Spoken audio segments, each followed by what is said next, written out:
సిగ్గుసరం ఉండాలి కొంచెం అయినా. మరి తిట్టామంటే తిట్టామంటారు కానీ మీ దగ్గర ప్రూఫ్స్ ఉంటే చూపించండి. ఈ స్టేట్ లో ఉన్న నాయకుల దగ్గరికి ఎందుకు ఇస్తున్నారు? జగన్ గారు తింటారంటే మీరు పని చేస్తానని చెప్తున్నాడు. సభ్యత్వం కంపల్సరీ అంటున్నాడు. కంపల్సరీ అనేటప్పుడు మేము కూడా దానికి రుణపడే ఉంటాం. కాదన్నా, ఇప్పుడు సభ్యత్వం వల్ల కళ్యాణ్ గారు డబ్బులు తింటున్నారు అని ఆపోజిట్ వాళ్ళు కొంతమంది నెగిటివ్ చేస్తున్నారు. సో వాస్తవం అవాస్తవం?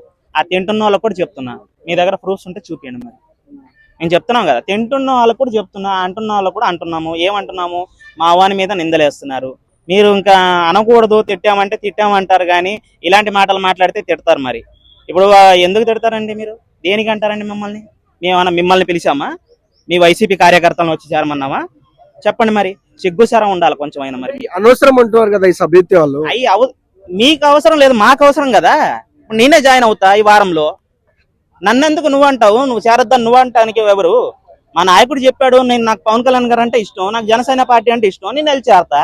ఇదే మాట జగన్ గారు ఒక 1000 రూపాయలు నాకు ప్రతి కార్యకర్త ఇవ్వాలంటారు. మరి మీరు అప్పుడు ఇస్తున్నప్పుడు మేము వచ్చి ఎందుకు ఇస్తున్నారు, జగన్ గారు తింటారంటే మీరు ఏం చెప్తారండి? సమాధానం ఏం చెప్తారు చెప్పండి. మరి మా ఇష్టం, మా నాయకుడికి మేము ఇచ్చుకుంటాం అనరా? తీసుకుంటున్నారు మేడం. అది ఎందుకంటే రేపు ఇంకొకరికి ఆధారపడటానికి ఆ డబ్బులు. అంటే ఈయన మన కార్యకర్త, ఓకే, ఆ ఇచ్చేవాళ్ళు కూడా ఉంటారు, ఈయన వాళ్ళు కూడా ఉంటారు. అందరి గురించి చెప్తున్నాను. ఎవరిని ఆయన కష్టపడి వచ్చిన వ్యక్తే. ఆయన కూడా సినిమాలు తీసుకొని సినిమా చేసి పేదవాళ్ళకే పెడుతున్నాడు. ఆయనేమి తినటానికో తినాలి అనుకుంటే ఈ స్టేట్ లో ఉన్న నాయకుల దగ్గరికి ఎందుకు వెళ్తాడండి? ప్రధానమంత్రి దగ్గరికి వెళ్తే ఒక సొంతకం పెడితే ఇవ్వరా? అయితే రీసెంట్ గా హరీష్ శంకర్ మాట్లాడారండి ఒక ఈవెంట్ లో. ఎంతో మంచి మంచి యాడ్స్ వచ్చాయి, చాలా డబ్బులు సంపాదించుకోవాల్సిన పవన్ కళ్యాణ్ గారు కూడా ఆ యాడ్స్ కి దూరంగా ఉన్నారు అని ఒక వర్షన్. చాలా యాడ్స్ వచ్చాయి. అది ఆ టైంలో ఒక సెన్సేషనల్ నెంబర్ 1 స్టేజీలో ఉన్న యాడ్స్ అవన్నీ. అలాంటి వ్యక్తి ఇప్పుడు జనసైనికుల్ని సభ్యత్వం తీసుకోవడానికి డబ్బులు తీసుకోవడం ఏంటి అనే ఇంకో వర్షన్ కూడా వినిపిస్తోంది. మరి తీసుకుంటాం అంటే వాళ్ళకి ఎందుకు బాధో నాకు అర్థం కావట్లేదు. ఏమన్నా బిల్డింగ్లు, కార్లు కొనుక్కున్నాడా? లేకపోతే ఏమన్నా లేకుండా కోట్ల రూపాయలు పెట్టి ప్యాలెస్లు కట్టుకున్నాడా? ఏమన్నా బైకులు కొనుక్కున్నాడా? నాకేం అర్థం. సొంత డబ్బు పెట్టుకుని ఆయన సక్రంగా మట్టి కుండలో అన్నం తింటున్నవాడు ఆయన.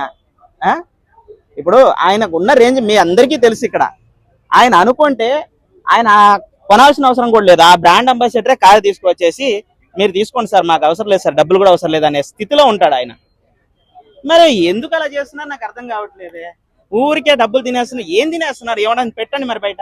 ఏ జనసేన కార్యకర్త నాకు ఇది జరగలేదు, నేను సభ్యత్వం తీసుకున్నా, నాకు అన్యాయం జరిగిందని చెప్తాడో మరి చెప్పండి. మరి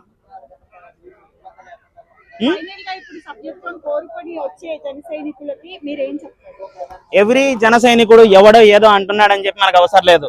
ఒకటే చెప్తున్నాం, సభ్యత్వం అనేది మన హక్కు. పవన్ కళ్యాణ్ గారు మనకి ఇచ్చిన ఒక బాధ్యత, ఒక నమ్మకం. ప్రతి జన సైనికుడికి చేరాలి. అలాగే ఆంధ్రప్రదేశ్ లో జనసేన పవన్ కళ్యాణ్ ఇష్టపడే ప్రతి ఒక్క వ్యక్తికి చేరాలి. మనస్ఫూర్తిగా ఇద్దాం. ఎవడో చెప్తే మనం ఏంటంటే ఆగేది? ఆయన ఏమన్నా డబ్బులు తింటాడా? నీ మనసుకి తెలీదా? ఆయన ఏమన్నా మీ నుంచి తినాలి అనుకుంటే ఎంతసేపు అయినా 400 ఎందుకు అడుగుతాడు? 10,000 కట్టండి సభ్యత్వంగా అనేవాడుగా. దయచేసి ఎవడు తిట్టినా తిప్పి కొట్టండి. ఎవడు సభ్యత్వం డబ్బులు తీసుకుంటున్నారు అంటే రుజువు చేసే వరకు మనం వదిలిపెట్టద్దు. జై హింద్. ఎవడైనా మా నాయకుడు జోలికి, మా నాయకుడిని అనే ముందు 10 సార్లు ఆలోచించుకుని మాట్లాడండి. అనవసరమైన మాటలు మాట్లాడితే రేపు ఫ్యూచర్ లో పడే ఓట్లు కూడా పడదు మీకు కొంతమందికి అయితే. జై హింద్, జై జనసేన.